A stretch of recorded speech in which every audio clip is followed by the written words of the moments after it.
জানিয়ে দেব বাংলাদেশের রাজনৈতিক অঙ্গনের এইমাত্র হাতে পাওয়া সর্বশেষ গুরুত্বপূর্ণ সংবাদ। শুরুতেই শিরোনাম। বাংলাদেশের মানবাধিকার পরিস্থিতির কড়া সমালোচনা যুক্তরাষ্ট্রের, থাকছে বিস্তারিত প্রতিবেদনে। এরপর জানিয়ে দেব দেশি বিদেশি চক্র নির্বাচিত সরকারকে হটানোর চক্রান্ত করছে বললেন ওবায়দুল কাদের। হঠাৎ কেন ওবায়দুল কাদের এই মন্তব্য করলেন, থাকছে বিস্তারিত প্রতিবেদনে। এরপর জানিয়ে দেব রাজনীতি থেকে দূরে রাখতেই খালেদা জিয়াকে বন্দী করা হয়েছে বললেন রুহুল কবির রিজভী, থাকছে বিস্তারিত প্রতিবেদনে। সবশেষে জানিয়ে দেব উপজেলা নির্বাচনের স্বজনপ্রীতি, দলের নির্দেশনা লঙ্ঘন করছে আওয়ামী লীগের এমপিরা, থাকছে বিস্তারিত প্রতিবেদনে। এতক্ষণে শিরোনাম শুনছিলেন, এবার বিস্তারিত। বাংলাদেশের মানবাধিকার পরিস্থিতি নিয়ে আবারও কড়া সমালোচনা করেছে যুক্তরাষ্ট্র। 2023 সালে বাংলাদেশের মানবাধিকার পরিস্থিতি উল্লেখযোগ্য কোনো পরিবর্তন হয়নি বলে মনে করেছে মার্কিন পররাষ্ট্র মন্ত্রণালয়। স্থানীয় সময় সোমবার রাতে যুক্তরাষ্ট্রের পররাষ্ট্র দপ্তর প্রকাশিত country reports on human rights practices for 2023 শীর্ষক বাংলাদেশ সহ বিভিন্ন দেশের মানবাধিকার পরিস্থিতির মূল্যায়ন তুলে ধরা হয়েছে। মার্কিন পররাষ্ট্রমন্ত্রী অ্যান্টনি ব্লিংকেন এক সংবাদ সম্মেলনে ওই প্রতিবেদন প্রকাশ করেন। প্রতিবেদনে দাবি করা হয়, গত বছর বাংলাদেশে মানবাধিকার লঙ্ঘনের অনেক ঘটনা ঘটেছে, আর অধিকাংশ ঘটনার ক্ষেত্রে সরকার জড়িত কর্মকর্তা কিংবা আইনশৃঙ্খলা রক্ষাকারী বাহিনীর সদস্যদের শনাক্ত করতে এবং শাস্তি দিতে কার্যকর কোনো পদক্ষেপ নেয়নি।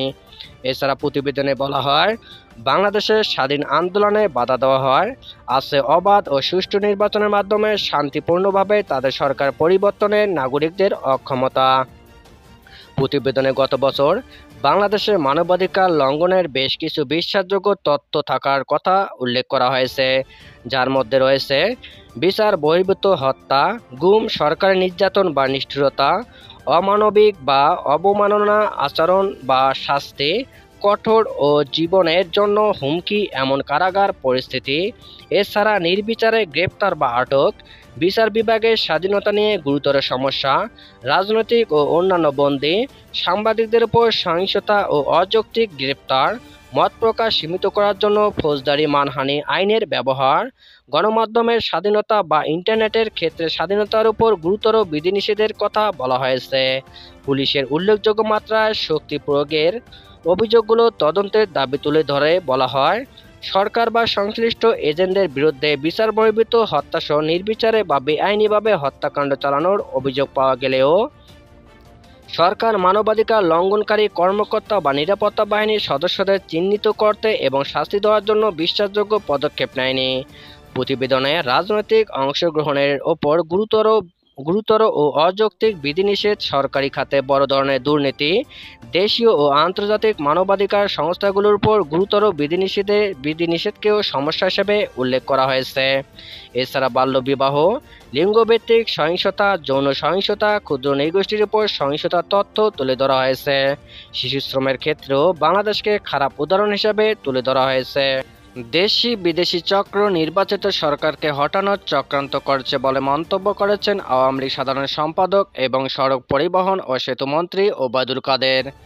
আজ মঙ্গলবার সকালে 23 বঙ্গবন্ধু এভিনিউয়ে আওয়ামী লীগের কেন্দ্রীয় কার্যালয়ে মহানগর উত্তর ও দক্ষিণ আওয়ামী লীগ আয়োজিত যৌথ সভায় তিনি একথা বলেন। কাদের বলেন, শুধু দেশে নয়, বাইরেও বাংলাদেশ বিরোধী অপপ্রচার আছে, ষড়যন্ত্র আছে এবং নির্বাচিত সরকারকে অবৈধভাবে হটানোর চক্রান্ত দীর্ঘদিন ধরে আমরা লক্ষ্য করেছি। আমাদের নির্বাচন প্রক্রিয়া স্বচ্ছ থাকার পরও, ভোটার উপস্থিতি সন্তোষজনক থাকার পরও অবিরাম আমাদের নির্বাচনের বিরুদ্ধে, গণতান্ত্রিক ব্যবস্থার বিরুদ্ধে দেশি বিদেশি একটি চক্র অপপ্রচার, মিথ্যাচার চালিয়ে যাচ্ছে। আমরা বলতে চাই, ভোটাধিকার প্রয়োগের মাধ্যমে আপনারা আপনাদের নাগরিক অধিকার প্রতিষ্ঠা করবেন, এটা আমাদের আহ্বান। বাংলাদেশ আওয়ামী লীগ বিশ্বাস করে জনগণই সকল ক্ষমতার উৎস। কাদের বলেন, জাতির পিতা বঙ্গবন্ধুর নেতৃত্বে বাংলাদেশ স্বাধীন হয়েছিল। দেশবিরোধী অপশক্তি বঙ্গবন্ধু পরিবারকে হত্যা করে 1975 সালে 15 আগস্ট বিশ্ব সভ্যতার ইতিহাসে সবচেয়ে কলঙ্কিত হত্যাকাণ্ডের ঘটনা ঘটিয়েছে এবং সেটাই আমাদের গণতন্ত্রের উপর সবচেয়ে বড় আঘাত। সেই ষড়যন্ত্রে খন্দকার মোস্তাকের সঙ্গে জিয়াউর রহমান জড়িত ছিল এবং এই ষড়যন্ত্রে পুরোপুরি নেতৃত্ব দিয়েছে। খুনিদের নিরাপদে বিদেশে যেতে দিয়েছে, তাদের দুঃসাহস দিয়েছে। তা না হলে বঙ্গবন্ধুকে হত্যার মতো দুঃসাহস ওদের থাকতো না। এটা আমরা আগে বলেছি, আমরা এখনো বলছি। গণতন্ত্র হত্যা বঙ্গবন্ধু হত্যার সঙ্গে হয়েছিল। বঙ্গবন্ধু হত্যায় গণতন্ত্র হত্যার সূচনা করেছে এই স্বাধীন বাংলাদেশে। এরপর 3 নভেম্বর জেল হত্যাকাণ্ড যোগ করেন তিনি। আওয়ামী লীগ সাধারণ সম্পাদক বলেন, আপনারা জানেন 2001 সালে বিএনপি ক্ষমতা আসার পর এই দেশে আমাদের 21,000 নেতাকর্মীকে হত্যা করা হয়েছিল। আজকে বিএনপি বড় বড় কথা বলে। আমি এই কথাটা বলতে চাই, আমাদের নেত্রীকে 20 বার হত্যার ষড়যন্ত্র করা হয়েছে, অন্তত 20 বার তার প্রাণনাশের ষড়যন্ত্র হয়েছিল। খালেদা জিয়া এবং বিএনপির প্রথম সারির কোনো নেতার বিরুদ্ধে রাজনৈতিকভাবে এই ধরনের হত্যাকাণ্ডের হুমকি ছিল সেটা আমার জানা নেই। এখানে শেখ হাসিনা বারবার টার্গেট। বিএনপি নেতারা কেউ বলতে পারবে না আওয়ামী লীগ নেতার বিরুদ্ধে কোনো ষড়যন্ত্র করেছে। হত্যা রাজনীতি আওয়ামী লীগ বিশ্বাস করে না, সেটা বাংলাদেশের রাজনীতি আওয়ামী লীগ বারবার প্রমাণ করেছে। আওয়ামী লীগ কাউকে হত্যা করে এখন এখানে ক্ষমতা রাজনীতি চিরস্থায়ী করতে চেষ্টা করেনি। তিনি বলেন, আমরা একথা স্বীকার করেছি যে অতীতে আমাদের ভুল ত্রুটি থাকতে পারে, যে ভুল ত্রুটি থেকে শিক্ষা নেওয়ার সৎ সাহস আওয়ামী লীগের আছে, এটা কিন্তু আমরা স্বীকার করেছি। আমাদের নেত্রী তার বক্তব্যের মধ্য দিয়েও স্বীকার করেছেন। বিএনপির সিনিয়র যুগ্ম মহাসচিব রুহুল কবির রিজভী বলেছেন, খালেদা জিয়াকে রাজনীতি থেকে দূরে রাখার জন্যই মিথ্যা মামলা সাজা দিয়ে বন্দী করে রাখা হয়েছে। সোমবার যুক্তরাষ্ট্রের মানবাধিকার রিপোর্টে সেটাও উল্লেখ করা হয়েছে। আজ মঙ্গলবার নয়াপল্টনে দলের কেন্দ্রীয় কার্যালয়ে এক সংবাদ সম্মেলনে রুহুল কবির রিজভী এসব কথা বলেন। রুহুল কবির রিজভী বলেন, রিপোর্টে বাংলাদেশের গুম, খুন, গুপ্ত হত্যা, কারা নির্যাতন সহ ভয়াবহ মানবাধিকার লঙ্ঘনের বিষয়ে গভীর উদ্বেগ প্রকাশ করা হয়েছে। সেখানে আরও বলা হয়েছে, অবাধ ও সুষ্ঠু নির্বাচনের মাধ্যমে সরকার পরিবর্তনে নাগরিকদের অধিকার হরণ করা হয়েছে। বিরোধী নেতাকর্মীদের গ্রেফতার ও শান্তিপূর্ণ সভা সমাবেশে বাধা প্রদান সহ বিভিন্ন অবনতিশীল মানবাধিকার পরিস্থিতি নিয়ে বলা হয়েছে। যুক্তরাষ্ট্রের মানবাধিকার রিপোর্টের ব্রিফিংয়ে মিস্টার গিলক্রিস্ট মানবাধিকার পরিস্থিতিতে উদ্বেগজনক বলেছেন। রিজভী অভিযোগ করেন, বর্তমান ডামি সরকার অভিন্ন হৃদয় বড় বন্ধু হচ্ছে পার্শ্ববর্তী দেশ ভারত। প্রায় প্রতিদিনই বাংলাদেশ ভারত সীমান্ত বিএসএফের গুলিতে বাংলাদেশ নিহত হচ্ছে। সোমবারও ব্রাহ্মণবাড়িয়া কসবার পটিয়া সীমান্তে ভারতীয় সীমান্তরক্ষী বাহিনীর গুলিতে হাসান মিয়া নামে এক বাংলাদেশি যুবক নিহত হয়েছে। কিন্তু ক্ষমতার নেশায় আচ্ছন্ন দখলদার আওয়ামী সরকার বিএসএফের ভূমিকার বিরুদ্ধে টু শব্দ করতে পারেনি। বাংলাদেশ ভারত সীমান্তে বিএসএফের গুলিতে হাসান মিয়া সহ প্রতিনিয়ত বাংলাদেশি নিহতের ঘটনা তীব্র নিন্দা জানান রুহুল কবির রিজভী। স্থানীয় সরকার নির্বাচনের আগে কিছু নির্দেশনা দেওয়ার পাশাপাশি কৌশলগত সিদ্ধান্ত নেয় আওয়ামী লীগ, কিন্তু সেগুলো মানছে না দলটির সংসদ সদস্যরা।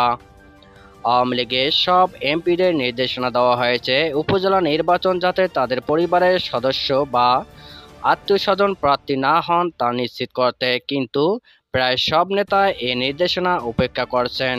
তাছাড়া কোনো ধরনের প্রতিদ্বন্দ্বিতা ছাড়াই কাউকে বিজয়ী না করার সিদ্ধান্ত পুরোপুরি বাস্তবায়িত হয়নি। 8 মে অনুষ্ঠিত নির্বাচনের প্রথম ধাপে এমপি ও মন্ত্রীদের প্রায় 16 জন নিকটাত্মীয় ও বা পরিবারের সদস্য উপজেলা চেয়ারম্যান পদে প্রতিদ্বন্দ্বিতা করছেন। মনোনয়ন প্রত্যাহারের শেষ দিন গতকাল কেবলমাত্র একজন এই নির্বাচন থেকে সরে দাঁড়ান। তিনি হলেন ডাক, টেলিযোগাযোগ ও তথ্য প্রযুক্তি প্রতিমন্ত্রী জুনাইদ আহমেদ পলকের ভগ্নিপতি লুৎফর হাবিব। শাস্তিমূলক ব্যবস্থা নেওয়া হতে পারে সেই সম্ভাবনা উপেক্ষা করে ক্ষমতাসীন দলের নেতারা দলীয় নির্দেশনা না মানার বিষয়টি এবারেই প্রথম নয়। এর আগেও স্থানীয় সরকার নির্বাচনে আওয়ামী লীগ একই ধরনের হুঁশিয়ারি দিলেও পরে নির্দেশনা উপেক্ষাকারী নেতাদের সাধারণ ক্ষমা ঘোষণা করা হয়। এমনকি তৃণমূলকে দলের সিদ্ধান্ত মানতে বাধ্য করতে আওয়ামী লীগ তার সনদে বহিষ্কারের বিধানও সংশোধন করেছে, কিন্তু তাতেও আশানুরূপ ফল মেলেনি। ক্ষমতাসীন দলটি এখনও আশাবাদী যে ৮ মের নির্বাচনে প্রতিদ্বন্দ্বিতা করা এমপিদের আত্মীয়স্বজন ও পরিবারের সদস্যরা নির্বাচন থেকে সরে দাঁড়াবেন এবং স্বতন্ত্র প্রার্থী হিসেবে দাঁড়ানো আওয়ামী লীগ নেতাকে সমর্থন করবেন। এই নির্বাচনে আনুষ্ঠানিকভাবে কোনো প্রার্থী দিচ্ছে না আওয়ামী লীগ।